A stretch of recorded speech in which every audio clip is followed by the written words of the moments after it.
Hello mga ka-art! For today's video ay gagawa nga tayo ng succulent plant gamit ang clay.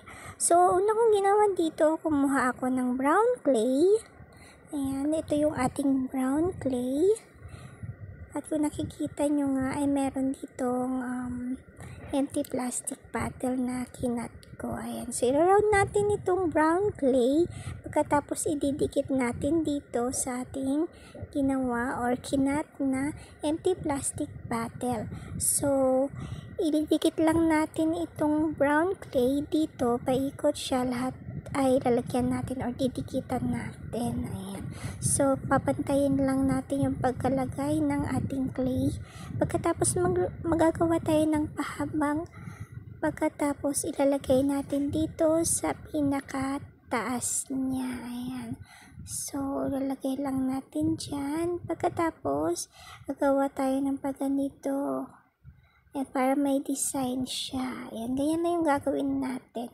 So, paikot ito. Lagyan natin ng ganyan. Ayan, madali lang siya. Lahat yan ay lagyan natin, pati sa taas niya, ay para may design ang ating paso. Ayan, ito yung ating paso. And then, next na gagawin natin dito, paglalagay tayo dyan ng kahit anong papel dyan sa loob niya. Pagkatapos, kukuha ulit tayo ng brown clay, i-round natin ito. Ayan, and then, ilalagay natin sa taas niya or sa loob niya. Ayan, so, ilalagay lang natin ito dyan. Ayan. So, ayusin lang natin yung pagkalagay niya dyan. At kukuha tayo ng maliit na brush. So, igaganito lang natin. Ayan ang pino para may design ang ating lupa niya. Kunyari, yan yung pinakalupa na ating tataniman mamaya ng succulent plant. Then, kukuha tayo dito ng green na clay. I-round natin at isi-shape natin itong padahon. So, ganito yung ating padahon. Ayan yung ating padahon. So, masusundan nyo naman kung paano siya gawin. So, gagawa tayo ng maraming ganito. Ayan. So, meron na tayong dahon. Pagkatapos, ilalagay lang natin dito sa ating ginawang paso.